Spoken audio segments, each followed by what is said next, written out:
Hey, everybody, back with us today is Paul Craig Roberts with a very important announcement of what the government has decided to do. And it has to do with an order by the Department of Defense empowering them to use regular military troops to intervene in so-called domestic disturbances. Now, Paul, the impact of this is immense. Explain. Well, Larry, there's a new directive. It's issued, like 1 month before the election. The directive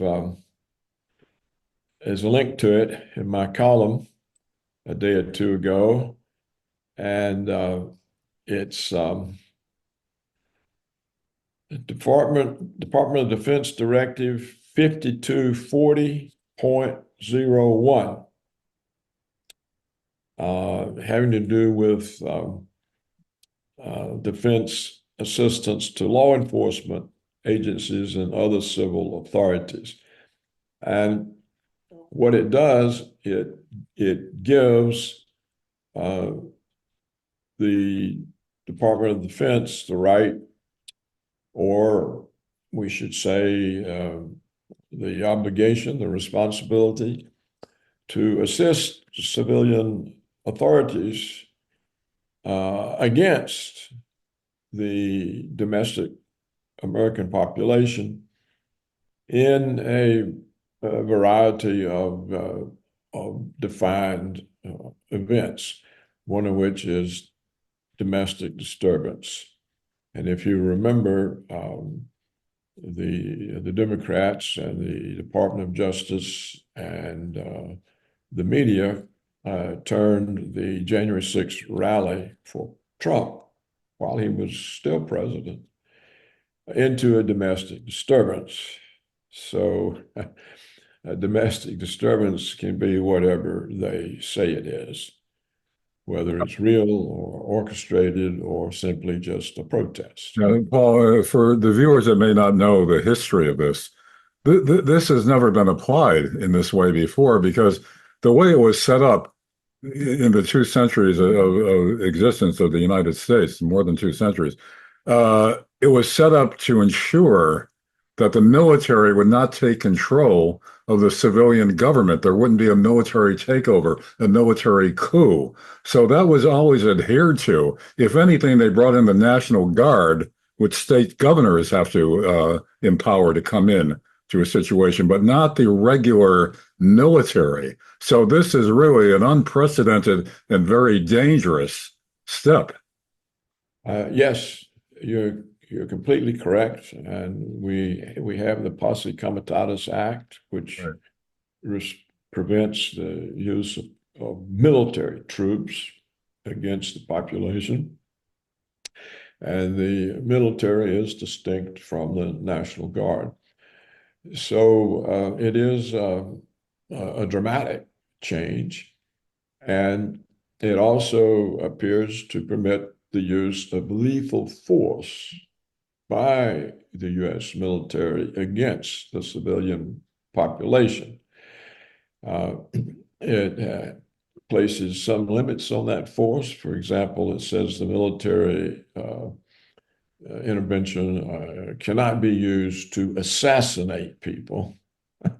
That's reassuring.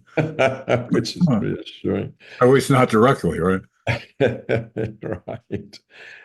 I guess they can't send out agents to kill us, but the definition of civil disturbance is up to who. Yeah. And what you find so suspicious about this is the timing. 1 month before the election, suddenly this order is issued surreptitiously because there's been no media coverage. I found out through you. There was no media mention of this. And this is quite a significant change and a media blackout. It's really extraordinary. It's really extraordinary. Not just that it happened, but for a number of reasons. why does the Department of Defense think it can overturn law with a directive? Yeah.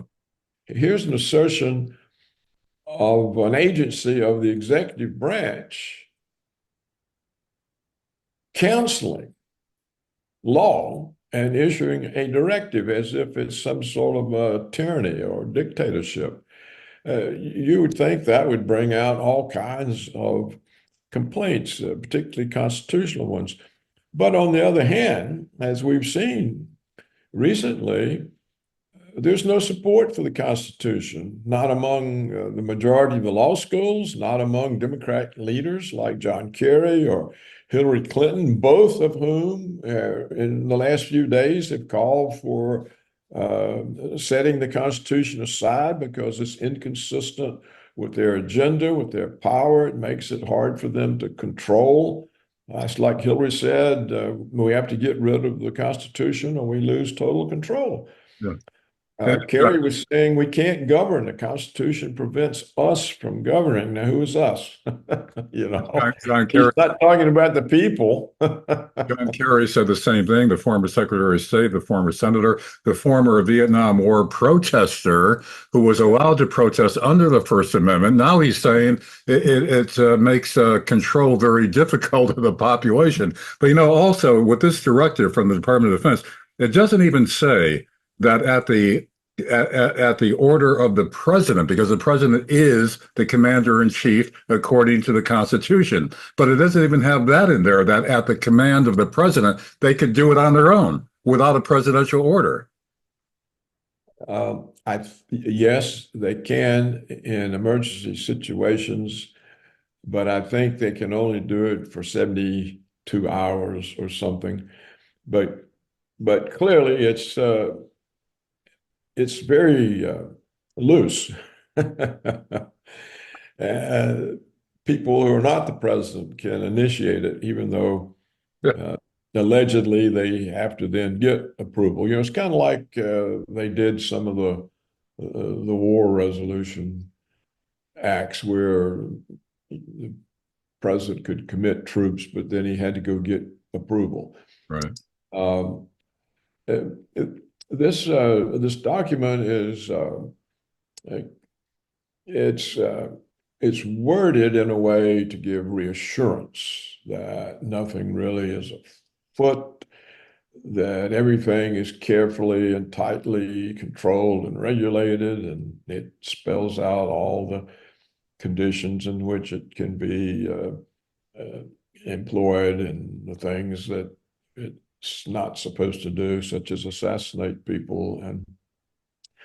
And you can see how the people who no longer comprehend the Constitution or the separation of powers could look at this and just think, oh, this is just a reasonable sort of procedure to be sure things don't get out of control. But of course, it's not reasonable because it's a violation of long established practice, probably prohibited by the Constitution and certainly by the Act of Congress, the Posse Comitatus Act. It's a huge development, and it has all sorts of negative possibilities. And to see an agency of the executive branch step in and claim this type of power is rather extraordinary. And as I was saying, the reason they're getting away with it is that the Constitution has lost support in the intellectual classes, among the legal classes. The Democratic Party has become an ideological party. We've never really had ideological parties. The parties were usually divided between the working class and the business corporations, the rich, and the Democrats represented the working class and the Republicans represented the business class, and they would make various compromises to keep the system together. But now we have an ideological party, ideological in the sense of the Communist Party being ideological, or the German National Socialist Party being ideological. And I think this is a new thing for America, to have an ideological party. Because if you have an ideology, you don't accept constraints such as the Constitution. Right. And this is where the Democrats are now. And since the Constitution is a constraint on agendas that are not supported by the people or the Constitution, that's in their way, and they're very explicit about it. Well, in the same article where you revealed this new directive from the Department of Defense, you also talked about how this could be building up to an actual coup of the Yeah. government, and with arrests to follow, including maybe even of Trump. I mean, it seems extreme, but you're saying with this kind of directive being issued surreptitiously, it could lead to something as extreme as that. Well, what makes it suspicious is that it's issued a month before the election. So, all the betting odds, the people, you bet on who's going to win the election. They place money, they bet, and the companies handling these bets now, the odds are heavily for Trump. They're different from all the rigged polls. So the people betting money, the odds are that Trump wins. And this is true for all of these betting organizations. So you could see it's possible. I mean, speculation, but it fits with it being issued now. You could see the Democrats reaching the conclusion they're not going to win, or they're not going to come close enough that they can steal it. I mean, they're prepared to steal it because, as we pointed out, I think earlier programs, the theft methods used in the swing states in 2020 are now legal. They're now legalized. They can legally steal the election. And in some of these swing states, I think it's a felony now to challenge the vote count, Yeah. even if you had evidence. So it could be that they're now sufficiently concerned that they won't win, and that it's not going to be close enough that they can steal it in a way that people accept, believe that they won rather than that they stole it. And in which case, this fits. This directive lets them orchestrate an insurrection or civil disturbance.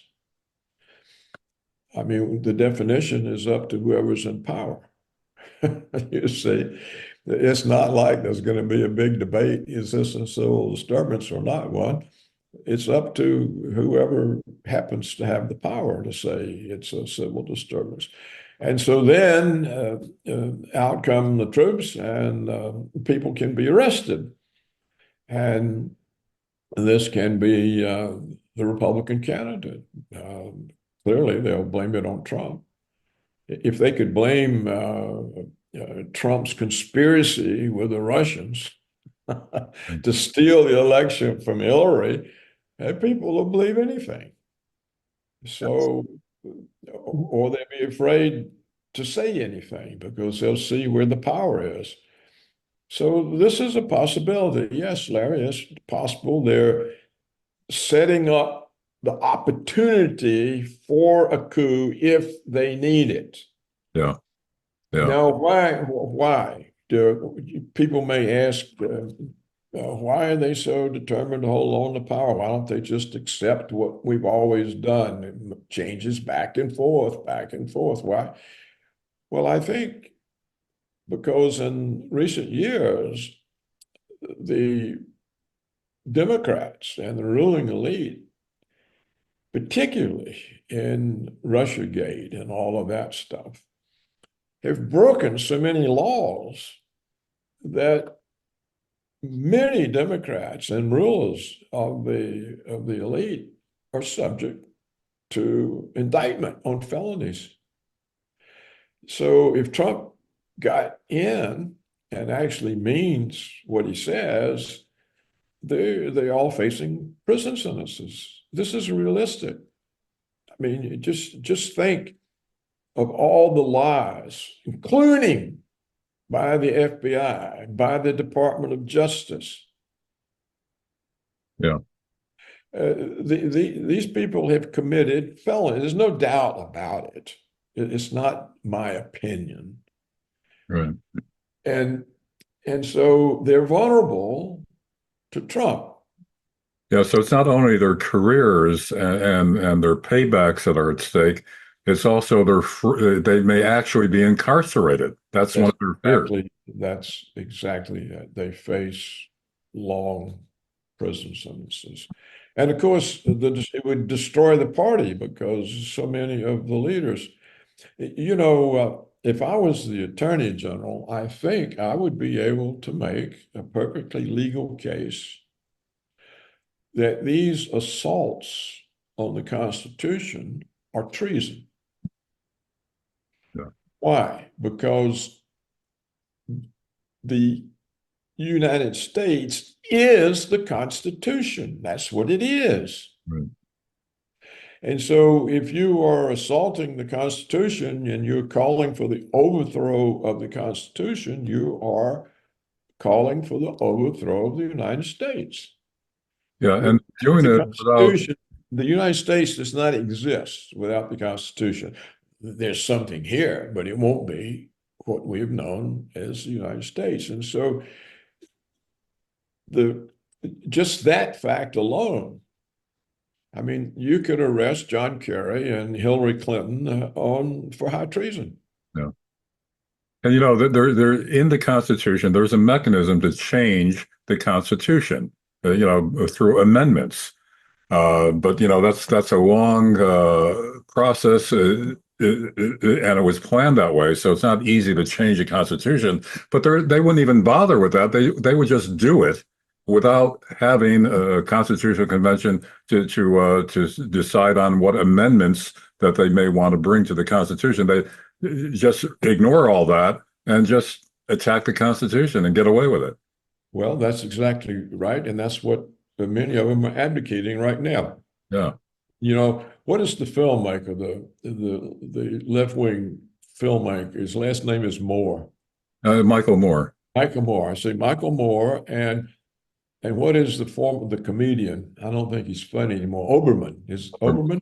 Well, he was more of a commentator, but he's gone really way out there now. And yeah, well, both he and Moore have just called on Biden to use the immunity they claim granted by the Supreme Court and simply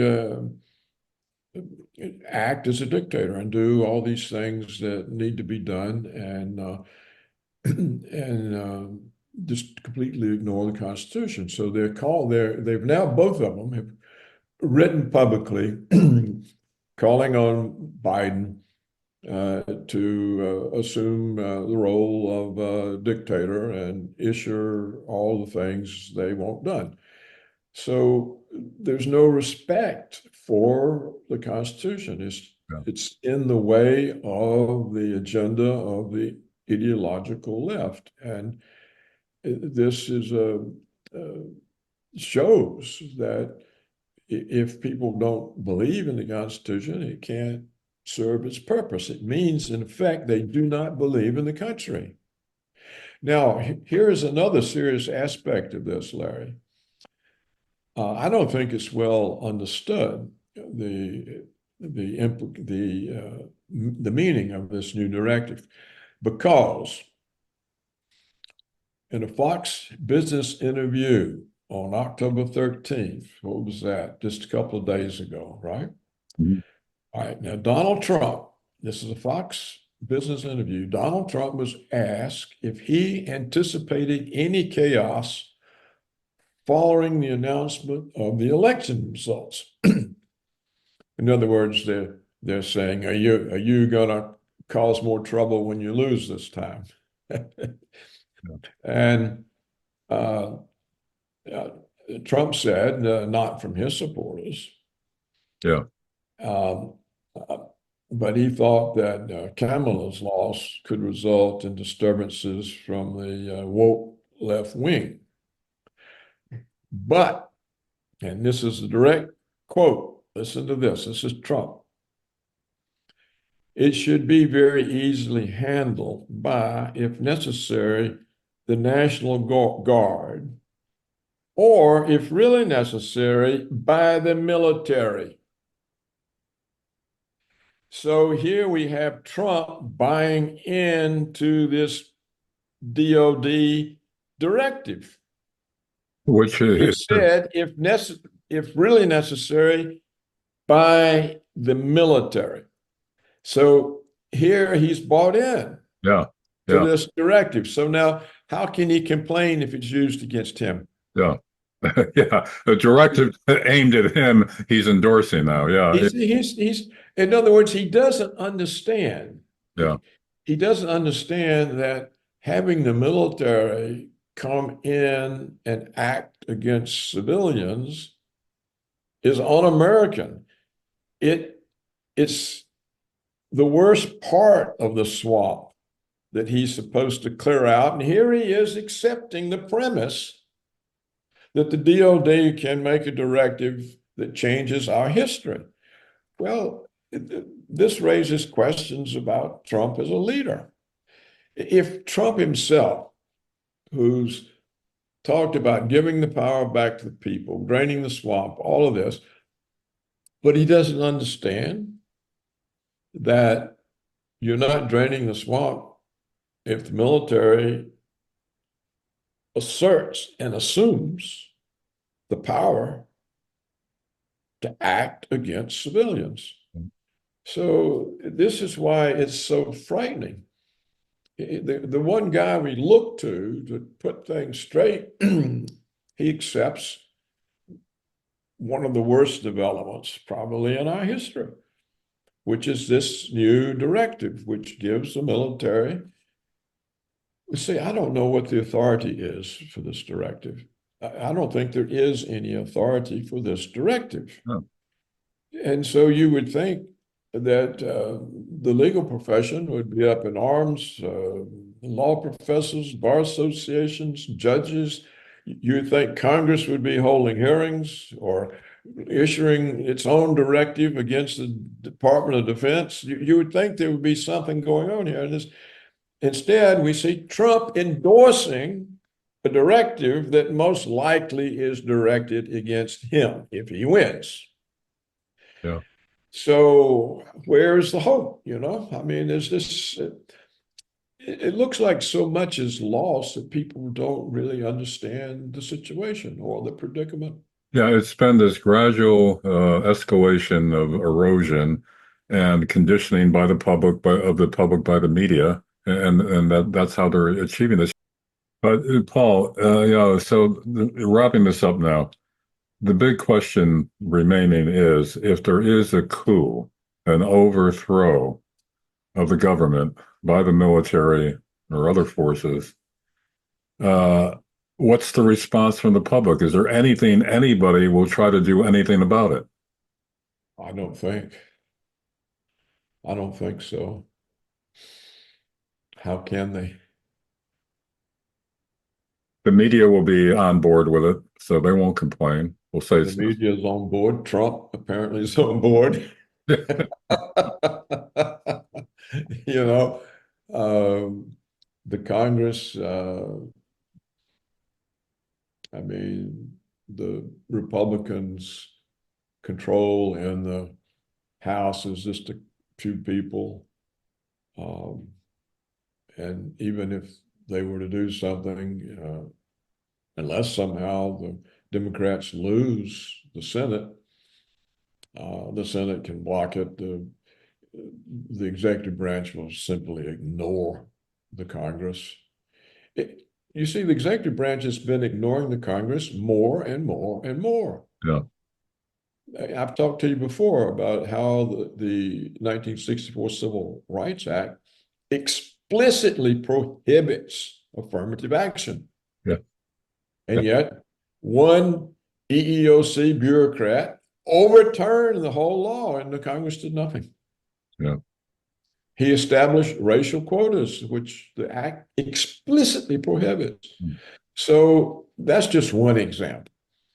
It's endless. So the executive branch has just been running over the Congress increasingly. And it's hard for Congress to do anything about it because you got two parties.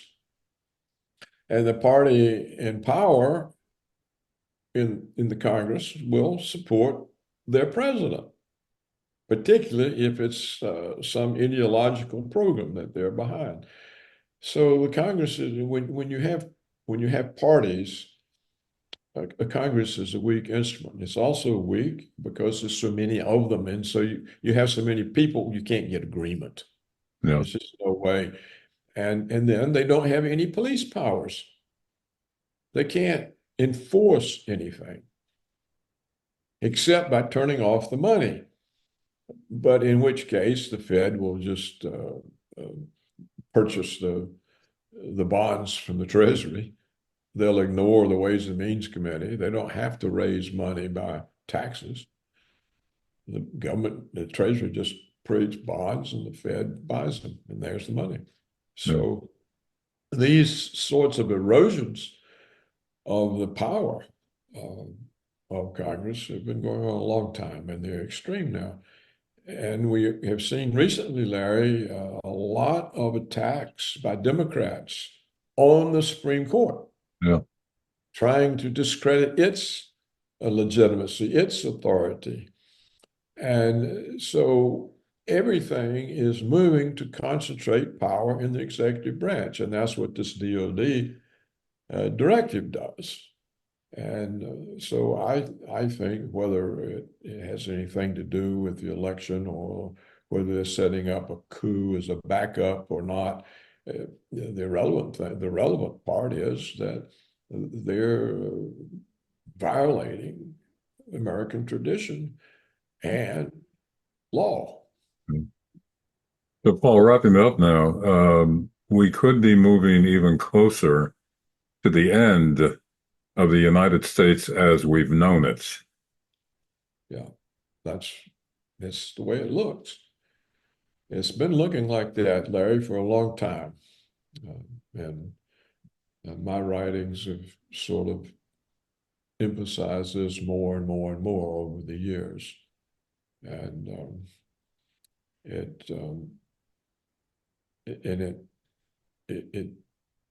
doesn't meet opposition. You would think, and the fact that it doesn't meet opposition tells you the intellectual class has lost its belief in the principles on which the country was created. Right. And so the belief system is eroding. In fact, it's probably eroded. So if you lose the belief system, how do you can't defend or hold on to anything? And I think that's what's happened. And I think actually the belief system was destroyed. They used education to destroy the belief system. And this is a very, very serious thing. How do you reconcile that? You can't really. Yeah. Well, Paul, thanks once again for another dire prediction of things to come, hopefully not to come. But, it all seems to be heading in that direction, Paul. And, your analyses of these trends, are quite in depth with all your experience in government over the years. So this isn't to be taken lightly. Anybody listening out there and thinking that this is far-fetched, we're not saying it's going to happen, but they're setting in motion elements that make that possibility more likely. So a warning to everybody out there to stay alert and don't accept the media propaganda. You know, as Paul has said repeatedly, you know, nothing is true anymore. You know, the media is captured. It's really a propaganda machine now for those in power. And, you know, the best thing to do is to question everything. It's the only thing we can do. Yeah. Okay, Paul Craig Roberts, thanks once again. And we'll continue this as long as they let us. As long as they let us. Okay. Let's see you later, Paul.